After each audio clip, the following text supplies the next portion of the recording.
Next on Worcester News Tonight, the airman police say struck and killed 2 siblings earlier this year has his day in court. And it seems cold weather is in no rush to arrive, leading local golf courses to keep the greens open right up until Christmas.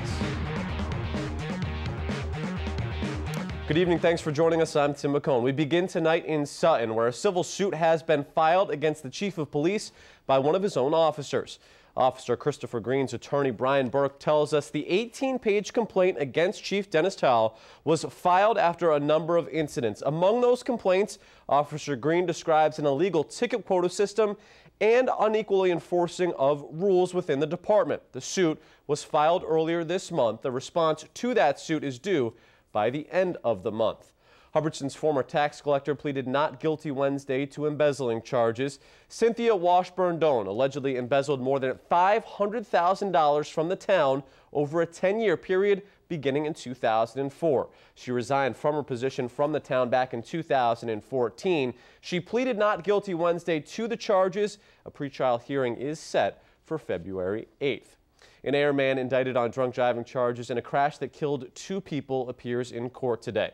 The victims were unloading groceries when police say Daniel Depew drove into them and then left the scene. Our Andy Madison was at today's arraignment and has the details.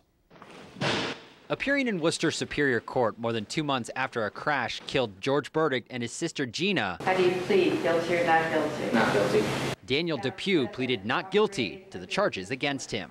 Police say Depew was driving drunk on Lincoln Street in September when he hit the siblings while they were unloading groceries in front of their apartment. Gina was killed instantly. George died several days later at the hospital. Depew has been charged with motor vehicle manslaughter and motor vehicle homicide. It's disgusting. It's horrible. How can you plead not guilty? The victim's nephew, Keith Marchand, and his fiancée were at the arraignment and say they live with the loss of George and Gina every day. They deserve justice, not have this guy walking around and having a life and having a family, and when ours was taken from us. 2 deaths Keith says he can't even explain to his 5-year-old daughter. We took his necklace off his neck and it's hanging in my truck, so it's...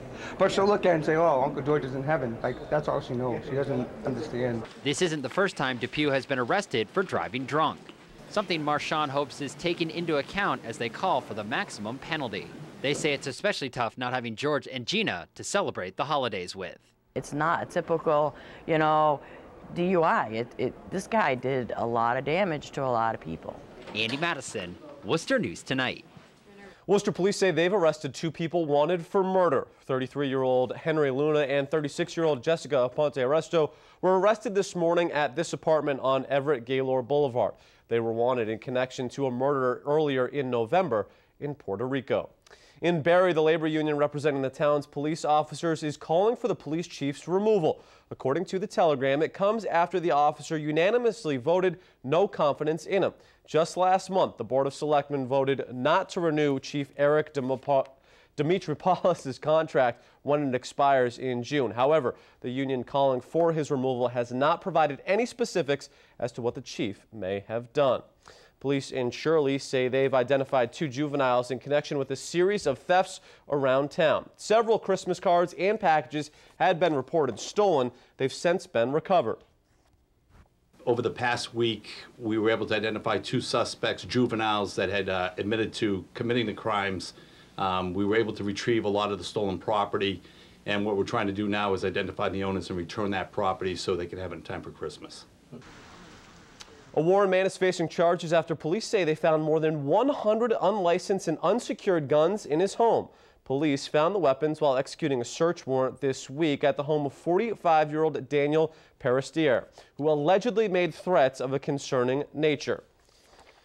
Well, Christmas is right around the corner, and at this point, it's not uncommon for many to have some golf equipment on their wish list. What is unusual, though, is to be able to use that equipment this late into the season. Our Olivia Lemon spent the day on the course and has more. It's like walking down the street and finding a $20 bill, or maybe in this case a $100 bill, just lying there to pick it up, but we never expected. For the first time ever, Cyprian Keys Golf Course in Boylston will stay open past Christmas. It's just exciting to be able to play this late into the season. General Manager David Frem says the latest the course has stayed open was December 14th. But thanks to the warm weather, they're open later than ever this year. A little bit of a boon for business, but I just think it's made this month go by so fast, and It's been like a great morale boost. People are happier, I think. We just played 18, and it's pretty cool that it's so warm out just 2 days before Christmas, and it's kind of unusual, I guess. I think it's nice, like, just seeing how many people are out just golfing, like, just right before the holidays. Jeremy Shun goes to college in Atlanta, Georgia. He says being able to come back for winter break and worry about sand traps instead of snowbanks is exciting. I'm just glad to be out. I don't want to be cooped up inside. Frem says even though there weren't many people on the course Wednesday, they're almost booked for Christmas Eve day. Something we're very excited about, and it's obviously nice to get the money and the revenue. Frem says this December has been the busiest December the course has ever seen. Olivia Lemon, Worcester News Tonight. Worcester will be home to a state-of-the-art playground thanks to major funding secured by State Senator Harriet Chandler. The senator announced today $400,000 will go towards renovating the Coes Pond playground. The playground will include handicapped accessible walkways, a scenic overlook area, plus new benches, a kiosk, new signage, utility upgrades, and a location for historical artifacts. Well, the busy holiday travel crunch is in full swing. This is a shot of 290 a few hours ago. More than 90% of travelers will drive, and the weather is working in their favor. John Maroney is in Newton, Massachusetts with more on the Great Getaway. Dave Ambrose and his kids will be spending a lot of time on the road over the next couple of days to celebrate Christmas. We're planning to travel up to Peabody to visit my sister for Christmas Eve, and then for Christmas we're traveling out to South Hadley to visit my wife's parents. According to AAA, more than 100 million Americans will travel at least 50 miles from their home during the holiday.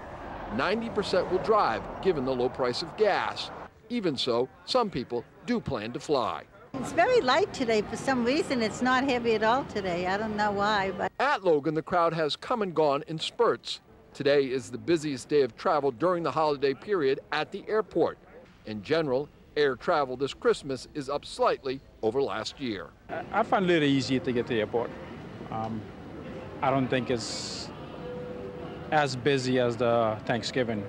The weather is expected to cooperate. No major storms are predicted around the country, which should make for fewer travel hassles on the road and in the skies. 1 in 3 Americans will be traveling, and again, many of them will be spurred on by the fact that it's a pretty cheap proposition to be traveling right now if you're driving. Gas prices are certainly a big incentive. AAA says that the average licensed driver saved $550 last year because of the lower price of gas. In Newton, Massachusetts, John Maroney, Worcester.